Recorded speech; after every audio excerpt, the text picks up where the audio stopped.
Mahila, want to talk a little bit about Dua Lipa. I wore all blue one time in Bowling Green, and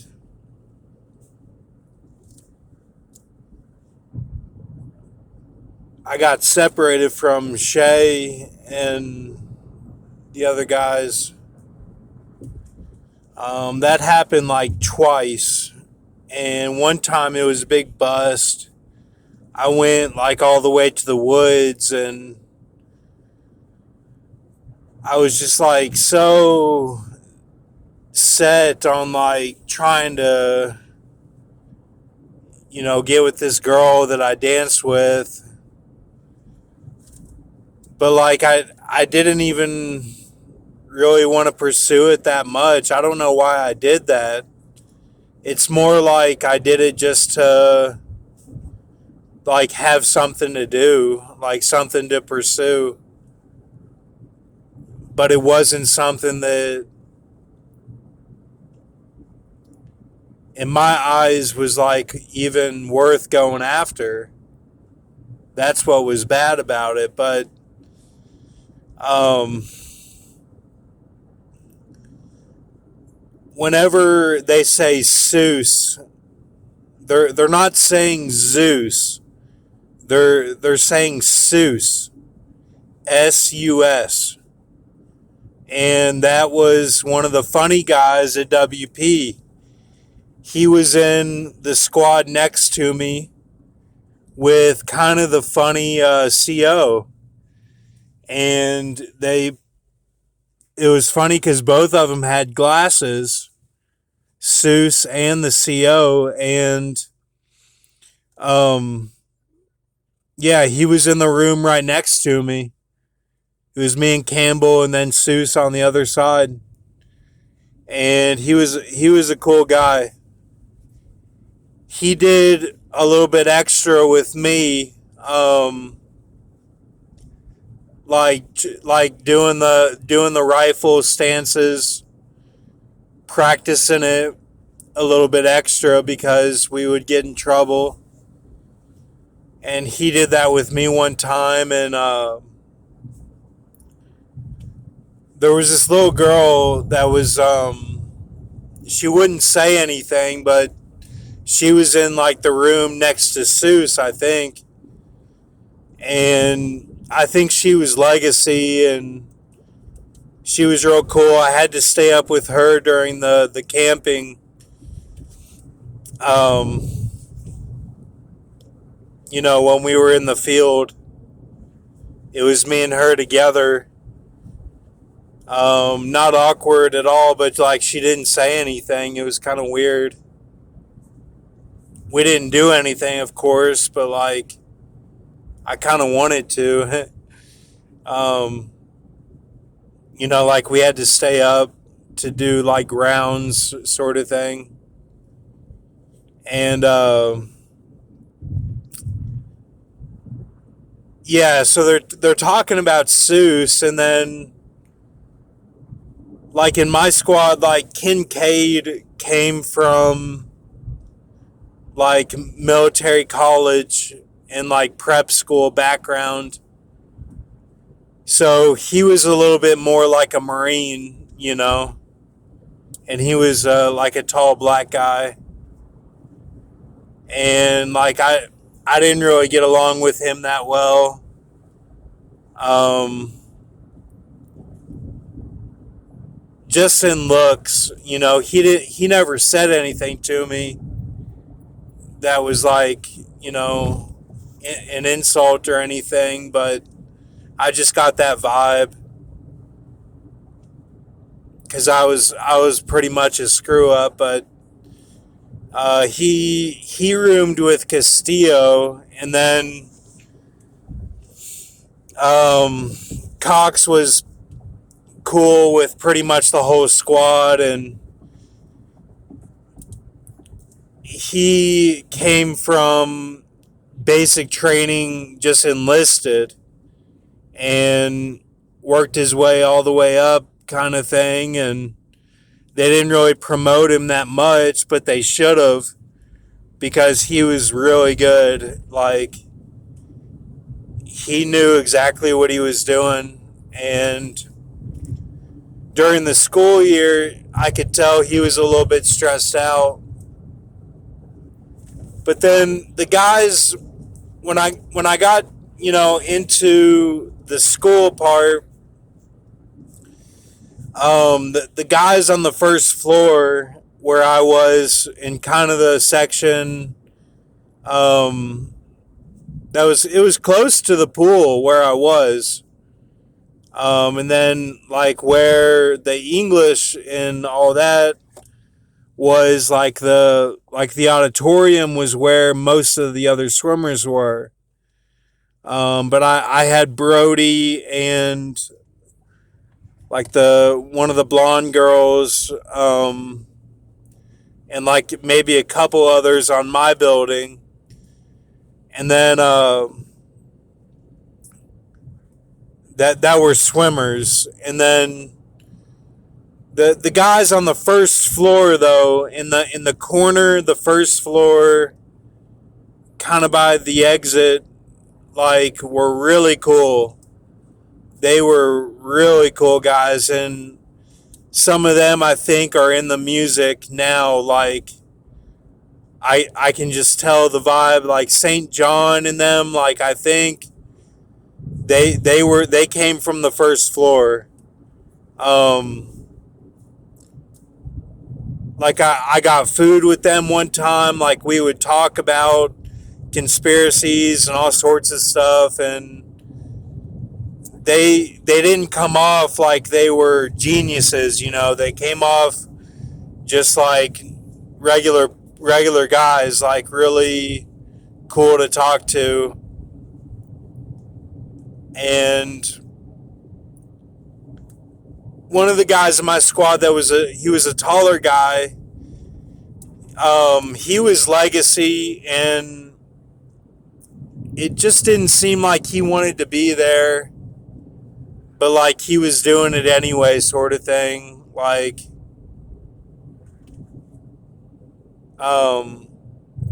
which, I mean, that's common, but with him it was like I couldn't really figure it out.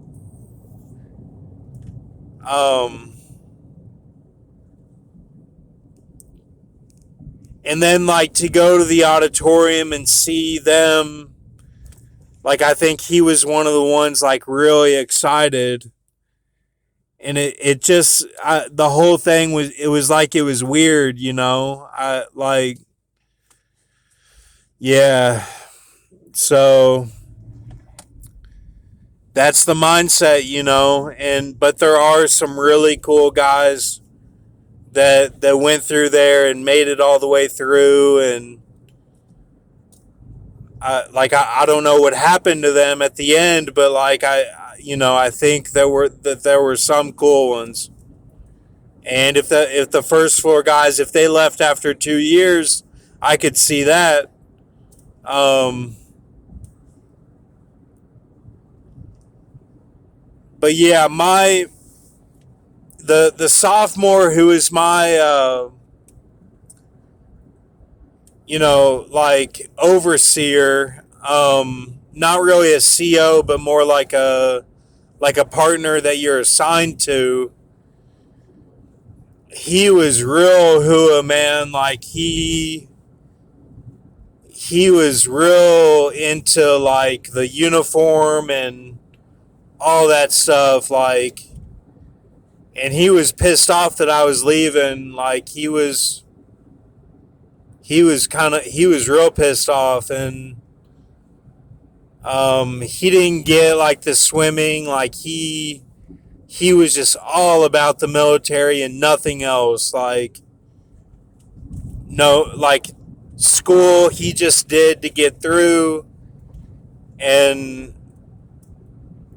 like sports, I think he did like the ROTC sports within the WP. Like, Like he didn't do sports like regular. It was, you know, so yeah, it's kind of like luck of the draw, like in your alphabetical name. It's like a lot of that is astrological. It really is the alphabet of your name. If I could get on the zodiac, I would see a connection for sure, because like everyone that I was with were all like major hua, and like they did not put me with the swimmers or anyone like that was like me at all.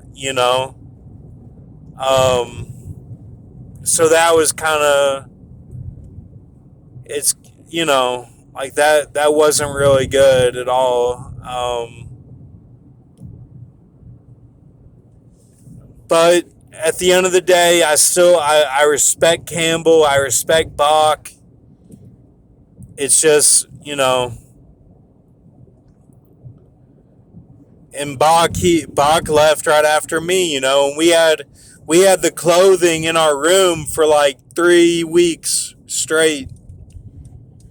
Um, Pretty much the whole time I was in school, we had the clothes for the whole unit in our room, taking up the entire room. And they knocked on the door to, it's like a procedure, like you have to like do everything right, like with the presentation of giving the COs and the upperclassmen their clothing, like from the dry cleaners that the black people and Mexicans do that work there. And so he knocked, like he knocked, like twice, like they do. And then it was, is the funniest thing. The guy goes, "Who is it?" And I don't know, man. Like, just like little funny things would happen like that you cherish. And like we were in the moment too. Like we were getting like reamed out, and he's like, "Okay, he's like, we'll go again," and or whatever they said. And like he closed the door, and then like waited, like he's out there like toying with us. Like he stalled to come back in, so that we're not talking or whatever, or like no communication or anything. And it's like you have to address them a certain way. You have to say like, "Yes, first sergeant, yes, you know major general." Like one time I had like a brigadier general walk in my room, and he was something like out of the ordinary, and I had to address him the right way. And I'm pretty sure I did, because he didn't say anything. But like it was something that was like a unique rank. It was very unique. And he was like, he was like he wasn't a student. He was a like professor or something, or just was there visiting. So like so then when we had first sergeant who was a student at the door, like you would never say, "Who is it?" Like you would never say that ever. And this guy, not Bach, but somebody else who was in there, because we were all shoved in there, all of us for this moment. And he goes, "Who is it?" It was just the funniest thing. Like Oh man. Yeah. That was really funny, man. And that guy, I don't know what happened to him. He might have left too. Who knows? But yeah, he wasn't in my squad or anything. He was in the building, and like the building for school, and he was one of the ones that I hadn't really met yet.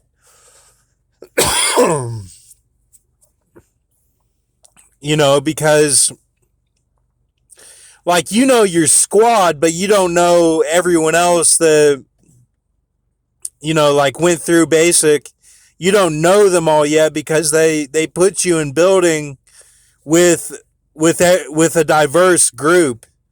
Like you'll have your squad in the building, but you won't have your platoon in the building. It'll be different, but you will have like your like 5 member squad will be in the building, but they won't be like next to each other, but you'll know they're there. And but they mix the platoon up, and then um they mix it with everyone that was in other sections from basic. So this guy I didn't really know, but he was super funny, man. And you know, that's that.